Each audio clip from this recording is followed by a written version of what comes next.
Pau, pau, pau, pau, pau, pau, pau. Tan, tan, tanã. Começou. Então, chefia, pra onde é que nós vamos? De onde é que a gente vem? Pra onde é que a gente vai? Café vai nos levar em algum lugar. Eu tenho fé, 100% de fé que o café nos levará ao lugar certo. Com café eu vou. Com café eu costumo chegar. Pô, profissional este copinho aí, hein, cara? Eu ainda usando uma caneca de 16 ounces. Bom, pelo menos não é uma Stanley, né? Qual é a Stanley? Stanley Cup? É Stanley Cup. It's a good one. Então, melhor caneca do tu tem é do Kevin McCarthy. O campeão das negociações da semana. O que tem a me dizer, Marcelo Rosadila? Se for campeão, meu amigo, estamos mal. Estamos mal de campeão de negociação. Mas ele ganhou, ele levou o que ele queria, né? É verdade. É verdade. Ele chegou lá. Seguiu, já era a segunda tentativa dele, né, Marcelo? A segunda. Não, desculpa, a segunda de 15.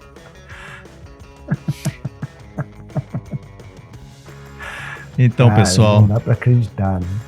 Nós estamos aqui divagando do ocorrido essa semana no Capitólio. Completamos o segundo aniversário da tentativa de invasão do Capitólio em 2021, 6 de janeiro de 2021, tentando reverter as eleições de novembro de 2020, que declarou Joseph Biden presidente dos Estados Unidos. 2 anos depois, vieram as eleições de midterms, chamadas aqui nos Estados Unidos, onde muda toda a casa dos representantes e Senado em alguma parte. E para a entrada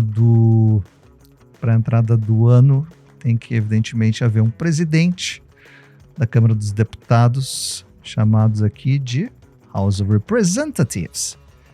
E o presidente, chamado Speaker, tem que ser eleito com mais da metade dos votantes presentes na casa. Não somente presentes, mas eles têm que votar, né? Meu amigo Marcelo Rosadila. E nesse impasse ficou durante essa semana de janeiro, e o Congresso americano não funcionou, não debateu nada e ficou nos dando uma lição de negociação. Ou, na verdade, mostrando para nós como uma negociação pode acabar sendo interessante de olhar quando a gente está cada vez mais distante do epicentro dos fatos. E hoje nós vamos brincar com o que passou essa semana aqui em Washington.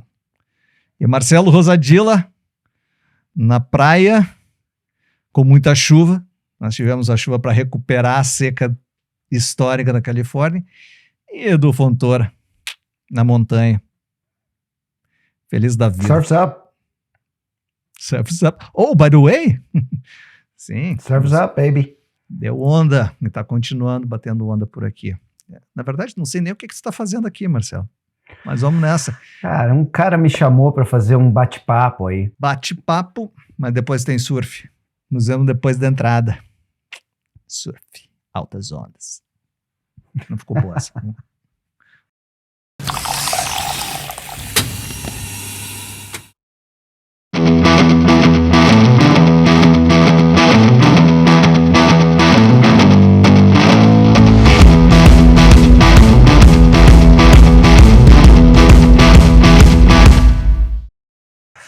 Meu maior desafio hoje vai ser não ser político, né? Tentar falar sobre a negociação no âmbito político, sem falar, porque realmente a minha percepção, tenho a impressão, vou tomar cuidado com o que eu falo, tenho a impressão que estamos testemunhando o início do fim de um partido político, uma coisa que aconteceu há muito tempo atrás nos Estados Unidos, e eu acho que a gente tenho a impressão que estamos no início do fim do Partido Republicano. Eu já vi isso acontecendo. Ted Roosevelt, quando ele criou o Partido Progressista.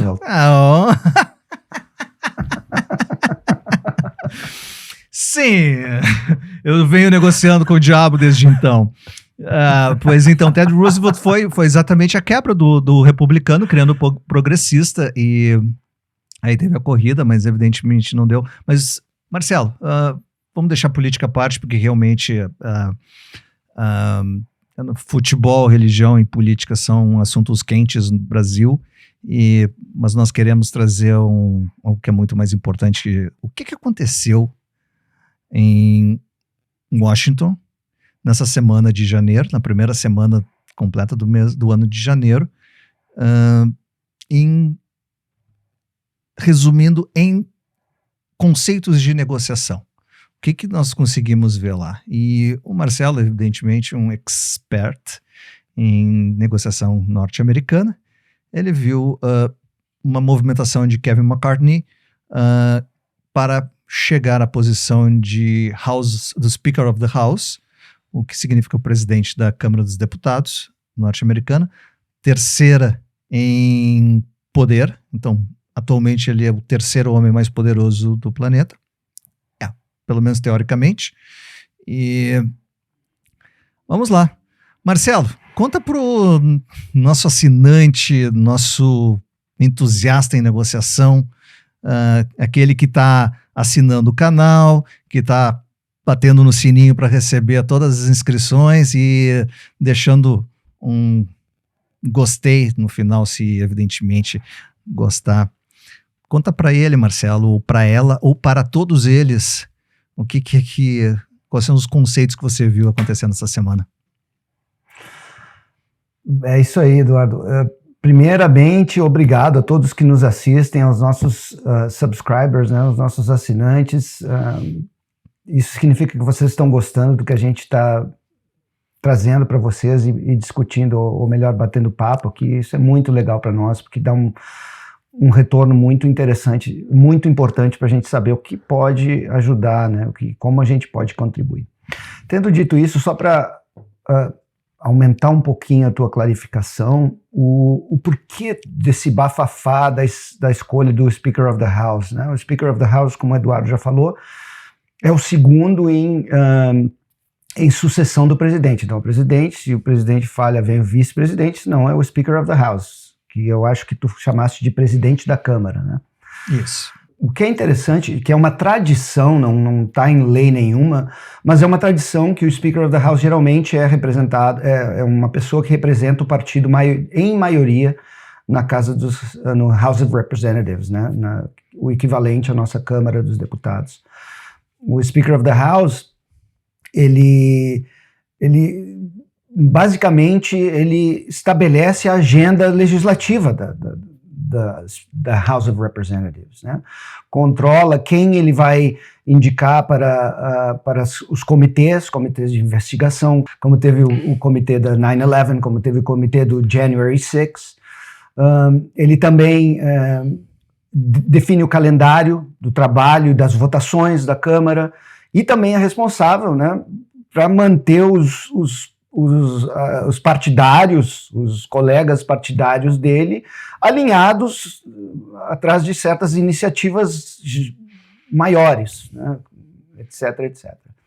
Então, isso é uma coisa que, consequentemente, traduz em um poder enorme, tanto que, do lado político, já se espera que vão ser 2 anos de caos, né, porque não só os republicanos que são reacionários, principalmente os que tentaram não votar, né, no McCarthy, mas porque eles têm essa agenda de questionamento da eleição, de trumpismo, etc, etc. Então, tudo isso fez com que essa eleição do House of Representatives, do Speaker of the House, desculpem, fosse tão importante, acentuado pelo fato de que tiveram que votar 15 vezes para conseguir eleger o McCarthy. E por que o Eduardo me chamou a atenção a isso quanto à negociação? Por quê? Eu me esqueci de dizer uma coisa. Não sou expert em negociação, sou curioso. Mas o Eduardo me trouxe isso por quê? Porque tem muitos fatores toda essa votação que aconteceram que nos traz ou nos relembra certas circunstâncias em negociação. A primeira delas é o que eu chamo de negociação contra si mesmo, né, que o McCarthy teve que fazer, porque ele, na primeira votação, ele não conseguiu se eleger e ele falou com os outros representantes do seu partido, cedeu certas coisas, etc. E na segunda votação ele teve menos votos do que na primeira. E assim foi. E cada votação que acontecia, ele dava mais chão, né? Poder. Como é que eu vou dizer? Ele cedia mais, e mesmo assim os partidários não votavam nele, diziam, ok, isso está ok, você vai ceder isso, então a gente vota em você, e não votavam nele. Isso me relembra uma coisa muito importante na negociação, que é a relação entre o que é importante na questão que está sendo negociada ou barganhada, e o quão importante é o relacionamento entre as pessoas barganhando ou negociando, né? De acordo com esse gráfico, nós podemos ver que quanto mais importante é a relação que nós temos com outra pessoa e menos importante é a questão, mais tendência nós teremos a apaziguar, a ceder para essa outra pessoa, seja o que ela estiver pensando, ou melhor, o que ela estiver barganhando e pedindo. Consequentemente, por outro lado, quanto mais importante a questão e menos importante o relacionamento que temos com a outra pessoa, mais competitivos seremos. Isso também nos leva ao primeiro fato que eu mencionei, que é de negociar contra si mesmo, né? Que foi o que McCarthy teve que fazer, ou nas tuas próprias palavras, barganhar contra si mesmo, né? Por quê? Porque ele teve que ceder tantas coisas que vão tornar o poder dele como Speaker of the House muito, muito tênue. Né? Por quê? Porque, como nunca aconteceu antes, nunca nós tivemos um Speaker of the House com tão pouco poder.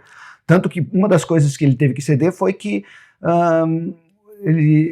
foi reinstituído uma regra da House of Representatives, da Câmara de Deputados, que permite a um membro de qualquer partido chamar o voto para tirar o Speaker of the House do poder ou da posição. Isso, a Pelosi tinha acabado com isso e o McCarthy teve que aceitar como uma das condições para receber votos. Então ele vai ser muito fraco, vai ser muito enfraquecido como um Speaker of the House, né?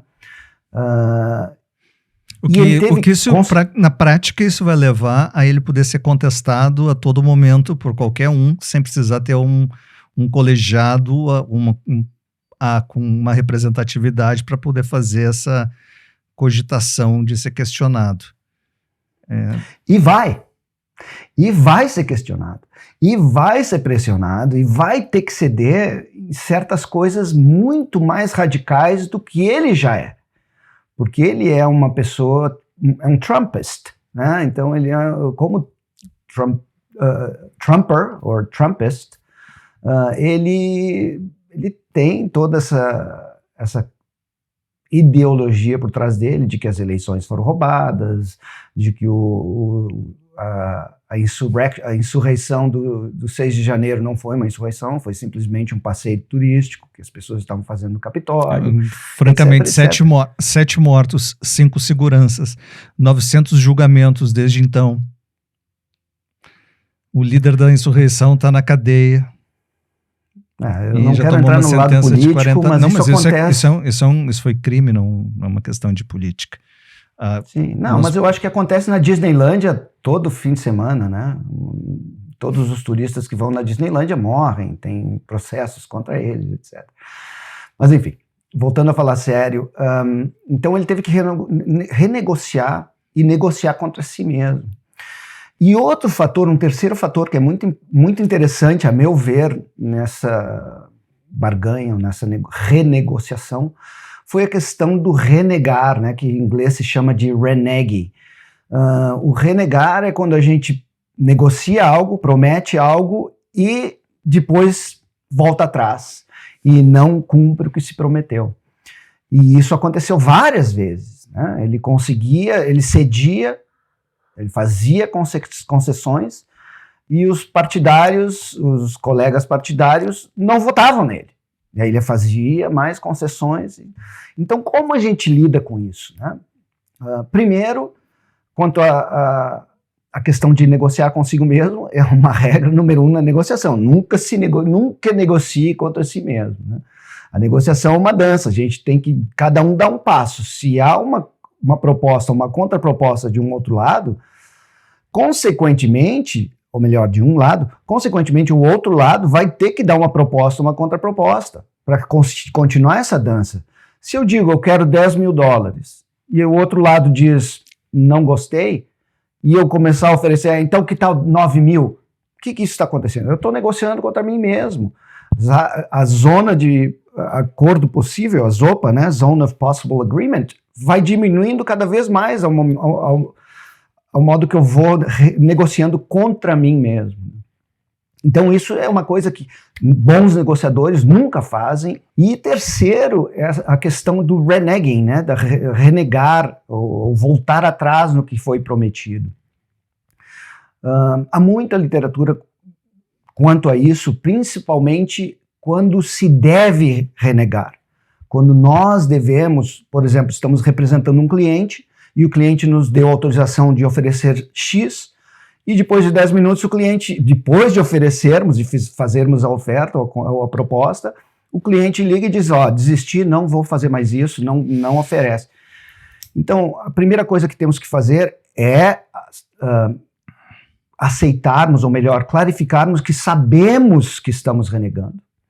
Pedirmos desculpa, olha, infelizmente eu vou ter que voltar atrás, mas eu prometo que essa é a última coisa que eu vou fazer, eu não vou mais voltar atrás. Por quê? Porque isso é uma quebra de confiança, de trust, né?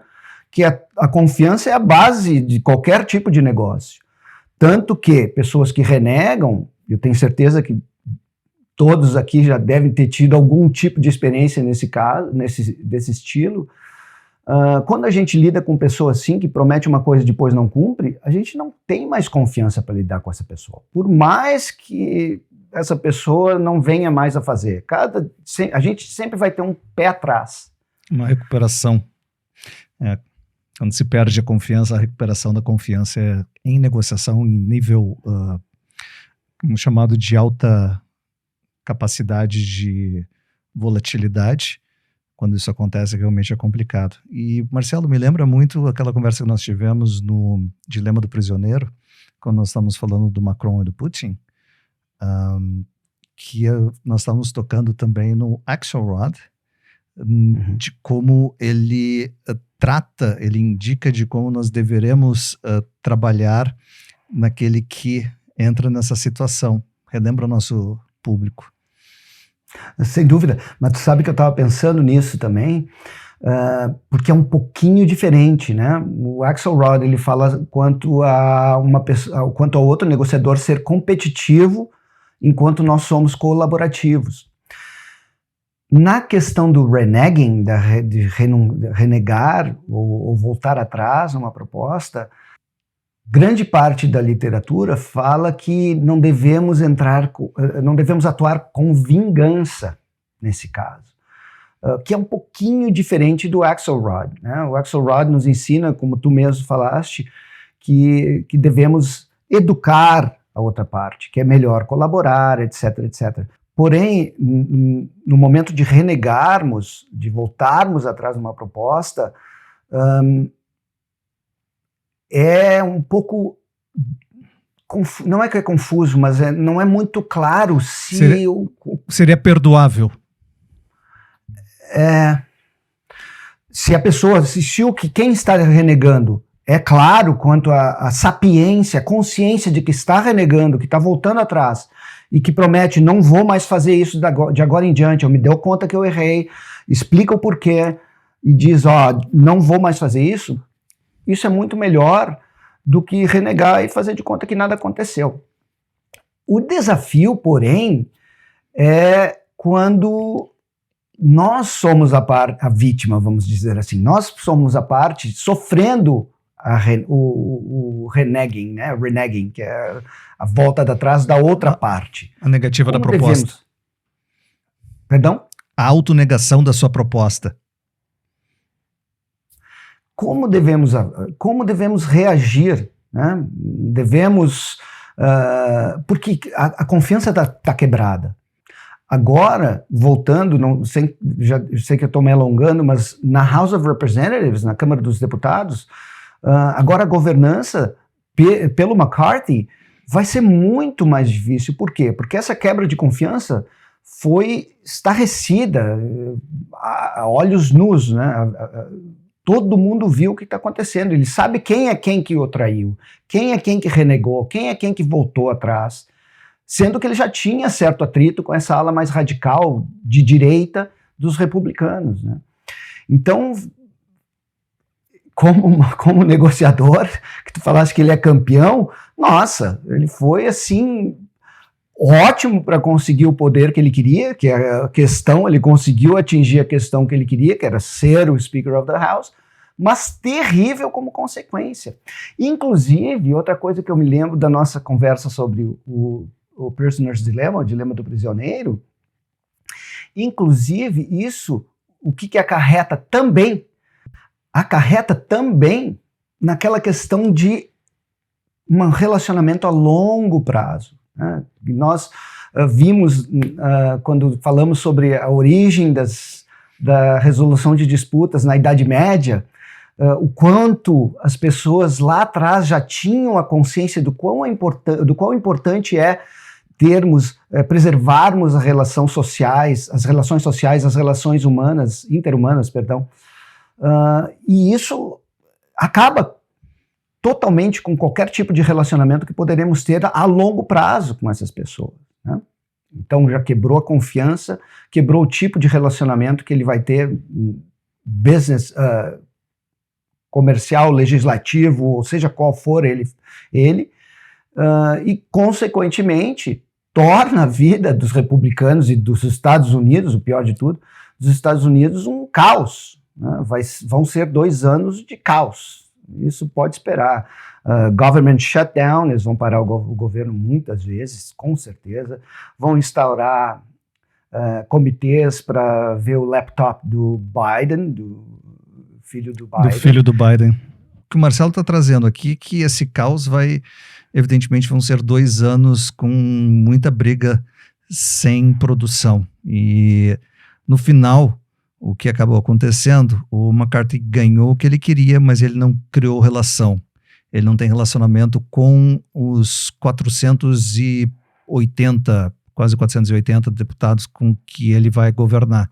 E, evidentemente, sem o respeito que ele acabou perdendo a autoridade dentro de uma negociação que passou por 14, 15 rounds e, evidentemente, ele abriu muita mão daquilo que ele tinha e que aí, no meu conceito, ele barganhou, ele não negociou, ele não criou alternativas para que se resolvesse o problema sem que nenhuma das partes abrissem mão, que fossem trabalhar em legislação. Ele vai fazer uma alteração dentro da casa, perdendo poder e, evidentemente, muita complicação para o governo americano virá e comissões parlamentares de inquérito por todo lado, com o intuito de, evidentemente, protelar qualquer andamento em um futuro, evidentemente, de reeleição para o Joseph Biden ou talvez para o seu sucessor. E Trump vem, evidentemente, ele já anunciou, Donald Trump já anunciou que concorrerá dentro do partido para ser presidente, não para correr como presidente, buscar a presidência novamente. Evidentemente, isso tudo vem para desestabilizar. E não posso deixar de trazer, Marcelo, que existe um lado que nós estamos assistindo aqui, que é o McCarthy, e como ele, por si, trabalhou o seu lado. Mas nós temos que pensar também no outro lado, e onde eu chamo a atenção de toda a negociação, nós temos que perguntar por que eles estão agindo assim. Por que eles pedem isso? Por que eles estão fazendo aquilo? É uma resposta, porque essa resposta vai me trazer o interesse que a outra parte tem no que está sendo feito e no que está sendo solicitado. E essa questão, Marcelo, qual é o interesse? O que você veria que eles teriam em mesa? Qual é a perspectiva para esses... É só os 2 anos de caos ou é efetivamente fazer uma transferência de poder? A lição talvez que eu veja mais importante de todo esse caos, né, que é nós entendermos as consequências de uma negociação, de um processo de negociação.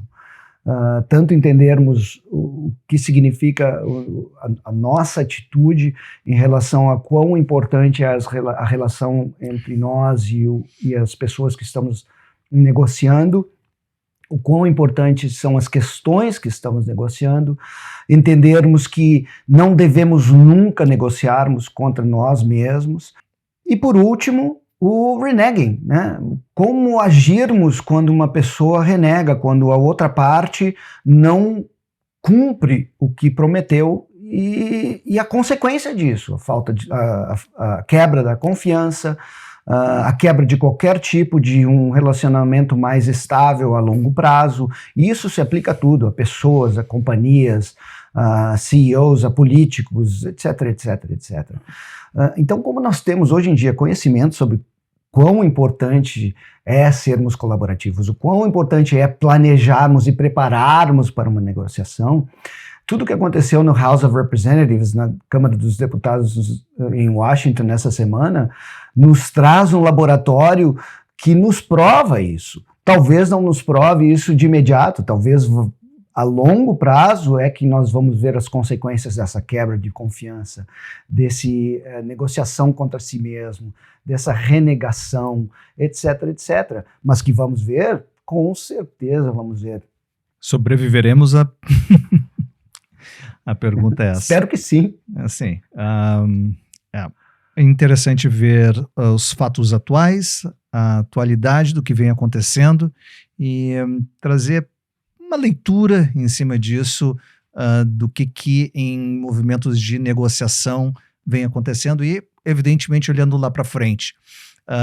O intuito do Café com Negociação é poder trazer esses temperos de um caso que passa pela mídia, mas muitas vezes passa desapercebido em quão profundo e drástico pode ser o resultado em questão de negociar e como negociar com alguém que é hardball, que é durão e difícil na queda, como essa ala extrema-direita que constituída hoje por número de 16 deputados, chegou a 20 por 4 que se enquadraram de uma forma que foi muito pitorescamente chamado aqui pela mídia, que foram com as outras, aproveitando um pouco da mídia que o evento vinha trazendo.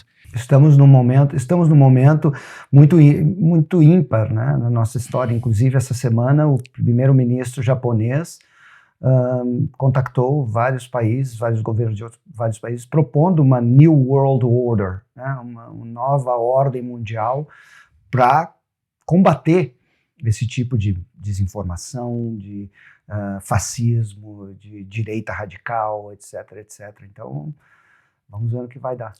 Existem muitos outros problemas também para serem combatidos e serem endereçados e buscarem resultados para que nós possamos caminhar de uma forma mais produtiva.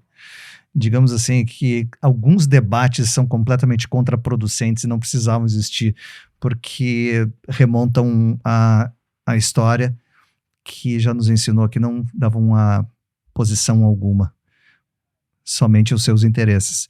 E McCarthy atendeu os seus interesses de ego destrói, e ele entrou numa canoa furada. E o Marcelo está dizendo que ele vai ter que atravessar o oceano numa tempestade muito forte e aparentemente vai estar sozinho nessa canoa. Não, nós estaremos juntos, estaremos todos com ele. Eu espero que ele não puxe todo mundo junto com ele, que ele vá sozinho, porque foi ele que comprou essa canoa, é a dele. E o que nos interessa, o que passa a nós, é trazer a vocês material que possa entreter e, evidentemente, trazer um pouquinho mais de conhecimento. Marcelo, obrigado pela tua presença de novo, sempre trazendo as atualidades da América. Estava com saudades desde o ano passado, que eu não te via por aqui, e semana que vem tem mais.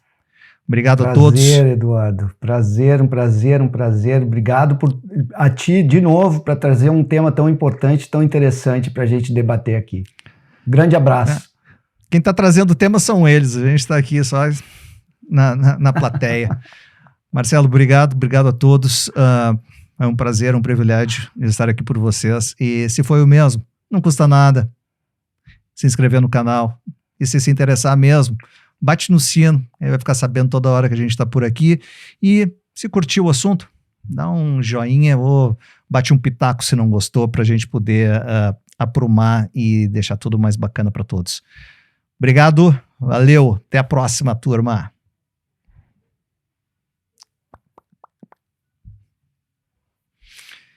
É isso aí, muchacho.